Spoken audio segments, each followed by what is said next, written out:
I always thought of William as a close friend. We'd known each other for years, and our bond had deepened over time.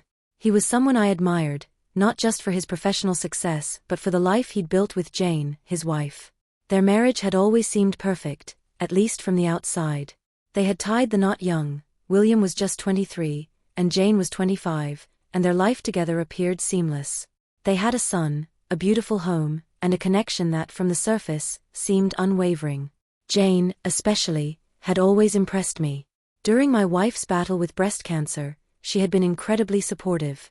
She was like an older sister to my wife, always offering words of encouragement or dropping by with meals when we needed it most. Perhaps that's what made everything that came later so much harder to comprehend. There was this sense of betrayal, a crack in the foundation of a friendship and marriage that I thought was invincible.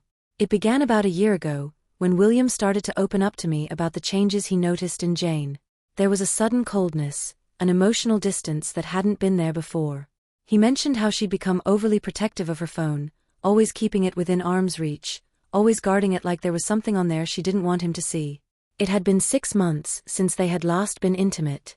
I could see the hurt and confusion in William's eyes as he told me this, the frustration building as he described her pulling away.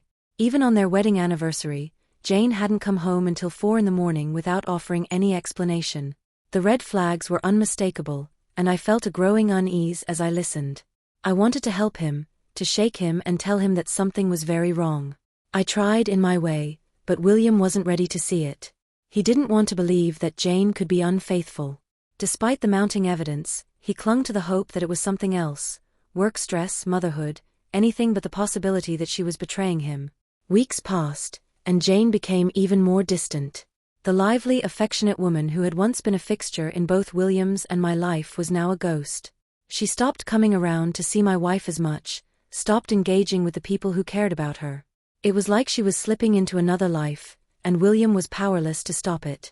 My wife and I were both troubled by what we were seeing. Eventually, my wife decided to take matters into her own hands. Discreetly, she started to investigate Jane's activities, asking around, watching for any signs of what might be going on behind the scenes. It didn't take long before she uncovered something. Jane had been spending time with another man.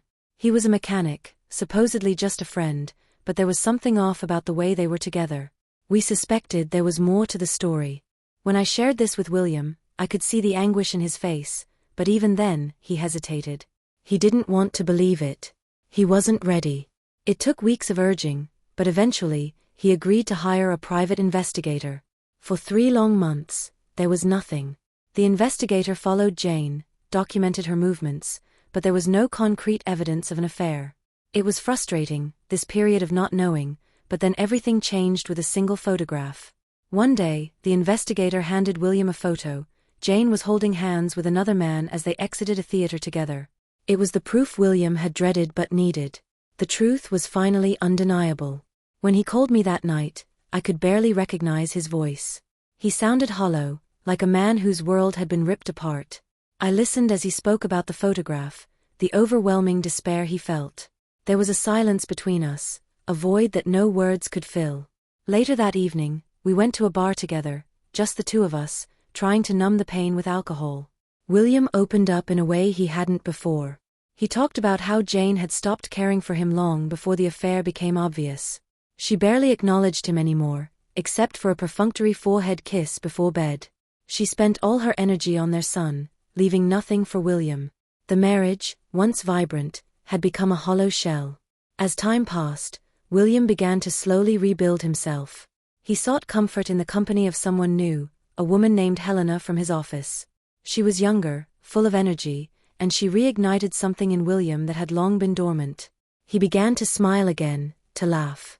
Their relationship blossomed into something passionate and fulfilling, a sharp contrast to the coldness he now felt from Jane. Helena brought him joy, something Jane had stopped giving him long ago. But Jane noticed. She could sense that something had shifted in William. He was no longer desperate for her affection, no longer waiting for her to return to him emotionally. This newfound confidence and independence in William unnerved her. On Christmas Day, after months of distance, Jane finally confessed. She admitted to the affair, to betraying William with another man. She said it had been going on for over a year. The affair, she claimed, was a mistake, something she deeply regretted. She wanted to work things out, to fix what had been broken. William was devastated. Her confession, though expected, still hit him like a freight train. He demanded the details, every painful piece of the puzzle. Jane told him how the affair had begun innocently, just two friends growing closer, but soon it had escalated. She admitted to buying an apartment for her lover, a secret place where they could meet. The revelation shattered whatever was left of William's love for her. He felt betrayed, not just by the affair, but by the lengths to which Jane had gone to deceive him. In the aftermath, William decided that divorce was the only option. There was no repairing what had been broken, no going back. He took steps to protect himself, opening separate bank accounts and withdrawing half of their joint funds. Jane, in a desperate bid to salvage their marriage, became unrecognizable. She begged William not to leave her, but the damage was done. She even attempted suicide, overwhelmed by the realization of what she had lost. William was resolute. He had already moved on emotionally with Helena, and he wasn't willing to sacrifice his newfound happiness to return to a broken marriage.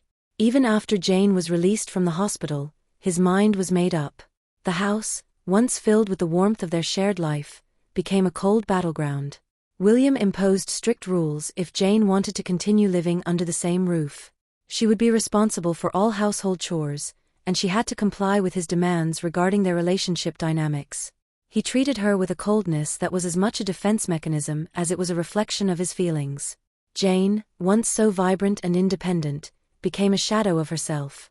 She turned to my wife often, seeking advice on how to save her marriage, but there was little my wife could offer. Jane had crossed a line that William could not forgive. The dynamic between them grew increasingly toxic. William belittled her in front of others, often reminding her of her infidelity, while Jane became more and more withdrawn. I found myself caught in the middle, watching this once loving couple unravel. It was painful to see. On one hand, I understood William's anger and his need to move on.